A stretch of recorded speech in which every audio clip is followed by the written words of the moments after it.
मेरे प्यारे विद्यार्थियों, आज हम जो एडग्रेड अभ्यास पुस्तिका दी गई है उसके विज्ञान के पाठ है 11 को देखेंगे। इसमें है बल्ब तथा दाब। तो इसके पहले वाले जो पाठ दिए गए हैं उनकी वीडियो मैं अपलोड कर चुका हूं। आप उनको इसी चैनल के वीडियो पर जाकर के देख सकते हैं। मैंने वो आपको पिछली वीडियो में भी समझाया था, आप उसे अच्छे से समझ लीजिए कि इस प्रकार के जो प्रश्न हैं ये मीन्स कम्युनिटी में की परीक्षा पूछे जाते हैं, तो आप इसकी तैयारी अभी से करिएगा। ठीक, तो ये जो इसका प्रश्न है, प्रश्न क्रमांक 1, इसमें दिया है कि काटने तथा सुराग करने वाले औजारों के किनारे सदैव तीक्ष्ण क्यों होते हैं। तो ये देखिए, इसका उत्तर है कि काटने या सुराग करने वाले जो औजार हैं उनके किनारे सदैव तीक्ष्ण इसलिए होते हैं क्योंकि यदि बल बराबर हो तो पृष्ठ का क्षेत्रफल जितना कम होगा उस पर उतना ही अधिक दाब लगेगा। यह है इसका उत्तर। ठीक, अगला प्रश्न देखिए। प्रश्न क्रमांक 2 देखिए, किसी पृष्ठ पर लगने वाले दाब को परिभाषित कीजिए, वह सूत्र विज्ञान भी लिखिए। तो इसका है कि किसी सतह के इकाई क्षेत्र पर लगने वाले अविलंब बल को दाब कहते हैं और इसकी इकाई न्यूटन प्रति वर्ग मीटर होती है। दाब एक अदिश राशि होती है। अगला प्रश्न देखिए। प्रश्न क्रमांक 3 दिया है कि बल लगाने पर किसी वस्तु में क्या क्या परिवर्तन होते हैं। तो वस्तु में जब हम बल लगाते हैं तो वस्तु की चाल बदल सकती है, वस्तु की गति की दिशा में भी परिवर्तन हो सकता है, इससे वस्तु का आकार परिवर्तित हो सकता है। यह भी होता है जब हम किसी वस्तु पर दाब लगाते हैं तो उसका आकार भी परिवर्तन हो जाता है, कभी कभी वो बिगड़ जाती है जब हम ज़्यादा दाब लगा देते हैं तो। ठीक, अगला प्रश्न देखिए। प्रश्न क्रमांक 4 दिया गया है कि जब किसी गुब्बारे को फुलाते हैं तो गुब्बारे के मुंह को क्यों बंद करना पड़ता है। हम फुलाते हैं और फिर उसका मुंह बंद कर देते हैं। तो जब किसी गुब्बारे को हम फुलाते हैं तो गुब्बारे के मुंह को बंद करना पड़ता है क्योंकि वायु किसी फुलाए हुए गुब्बारे या साइकिल की ट्यूब की अंदर की दीवारों पर दाब डालती है। इस प्रकार हम कह सकते हैं कि गैस जिस बर्तन में रखी जाती है उसकी दीवारों पर दाब डालती है, उस पर बहुत दाब पड़ता है, इसलिए हमें उसके मुंह को बंद करना पड़ता है। ठीक, अगला प्रश्न देखिए। प्रश्न क्रमांक 6 दिया है कि द्रव बर्तन की दीवारों पर समान गहराई पर समान दाब डालते हैं, क्रियाकलाप द्वारा दर्शाइए। तो यहाँ एक क्रियाकलाप देखिए। प्लास्टिक की एक खाली बोतल अथवा एक बेलनाकार बर्तन लीजिए। आप खाली डिब्बे या प्लास्टिक की बोतल का उपयोग कर सकते हैं।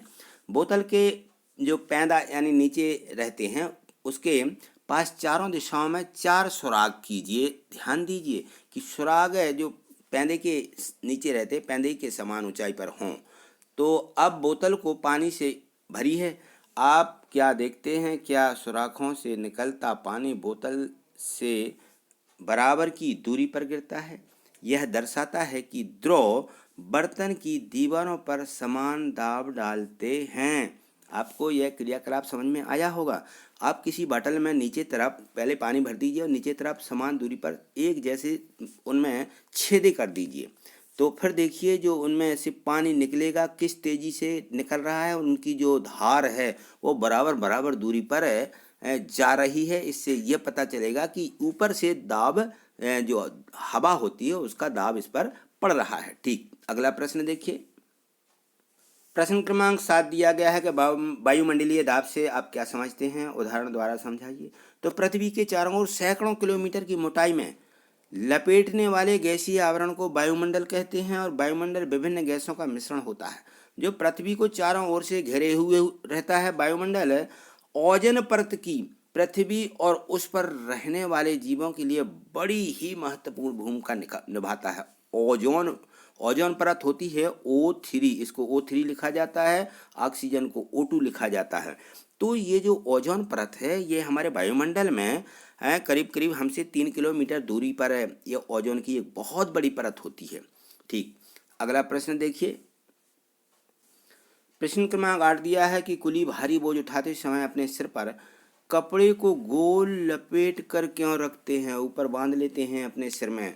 तो कुली भारी बोझ उठाते समय अपने सिर पर कपड़े का गोल लपेट लेते हैं क्योंकि इस प्रकार से वे अपने शरीर से बोझ के संपर्क के क्षेत्रफल को बढ़ा देते हैं, अतः उनके शरीर पर लगने वाला जो दाब होता है वो कम हो जाता है और वे बोझ को आसानी से उठा सकते हैं और ले जा सकते हैं। ठीक, अगला प्रश्न देखिए। प्रश्न क्रमांक 9 दिया गया है कि असंपर्क बल किसे कहते हैं। स्थिर वैद्युत बल एवं गुरुत्वाकर्षण बल को उदाहरण सहित समझाइए। पहले असंपर्क बल किसे कहते हैं, तो यह होता है संपर्क बल एक प्रकार का फल है जो एक दूसरे के संपर्क में वस्तुओं द्वारा लगाया जाता है। और स्थिर विद्युत बल यह आकर्षण या प्रतिकर्षण पर हो सकता है। उदाहरण के लिए देखिए, जैसे शुष्क जो मौसम होता है, शुष्क मौसम में स्वेटर या संचालित वस्तुओं को शरीर से उतारते समय चरचर की ध्वनि उत्पन्न होना तथा कभी कभी चिंगारियां का दिखाई देना। जब हम कपड़े उतारते हैं तो उसमें चिट की आवाज़ आने लगती है, जैसे उसमें करंट आ रहा हो। तो यह गुरुत्वाकर्षण बल यह हमेशा आकर्षण बल हो सकता है। उदाहरण के लिए नदियों में पानी नीचे की ओर बहना यह गुरुत्वाकर्षण बल के कारण होता है। ठीक, अगला प्रश्न देखिए, इसको लिख लीजिए। प्रश्न क्रमांक 10 दिया है कि निम्नलिखित को समझाइए। ध्रुवों द्वारा लगाया गया बल, जो ध्रुव रहते हैं उनमें क्या बल लगता है। यदि साइकिल की ट्यूब में पंचर हो तो इसके लिए अंदर की हवा का क्या होता है। क्या यह प्रक्षेपण दर्शाते हैं कि वह किसी फुलाए हुए गुब्बारे या साइकिल की ट्यूब के अंदर की दीवारों पर दाब डालती है। इस प्रकार हम कह सकते हैं कि गैसें जिस बर्तन में रखी जाती हैं उसकी दीवारों पर दाब डालती हैं। ठीक, अगला प्रश्न देखिए। इसी का प्रश्न 2 दिया गया है कि चुंबकीय बल। अब ये चुंबकीय बल जो है, ये चुंबकीय बल है जब दो चुंबकों के समान ध्रुव एक दूसरे को प्रतिकर्षित करते हैं तथा असमान ध्रुव एक दूसरे को आकर्षित करते हैं। तो वस्तुओं के बीच आकर्षण और प्रतिकर्षण को भी खींचने या धक्का देने के रूप में देखा जा सकता है। एक चुंबक दूसरे चुंबक पर बगैर संपर्क में आए ही बल लगा सकता है। चुंबक द्वारा लगाया गया बल असंपर्क बल का एक उदाहरण है। इसी प्रकार चुंबक द्वारा किसी लोहे के टुकड़े पर लगाया गया बल भी असंपर्क बल होता है। इसी का अगला देखिए, ये दिया गया है तीसरा कि पेशीय बल क्या है। तो जो पेशीय बल हैं, जब हम किसी वस्तु जैसे अपने विद्यालय के बस्ते को धकेलते हैं या पानी की बाल्टी को उठाते हैं, तो यह बल हमारे शरीर की मांसपेशियों द्वारा लगता है। हमारी मांसपेशियों की क्रिया जो स्वरूप लगने वाले जो बल हैं उसको पेशीय बल कहते हैं। तो इस प्रकार से हमने जो प्रश्न 1 से 10 तक के सभी प्रश्न दिए गए थे, इन्हीं प्रश्नों को अच्छे से समझ लिया है और अपनी कॉपी में इनको लिख लीजिए, इनका बार बार अध्ययन कीजिए, क्योंकि ये जो प्रश्न हैं ये मीन्स कमेंट परीक्षा में भी आ सकते हैं, इसलिए इनकी तैयारी करके रखिएगा।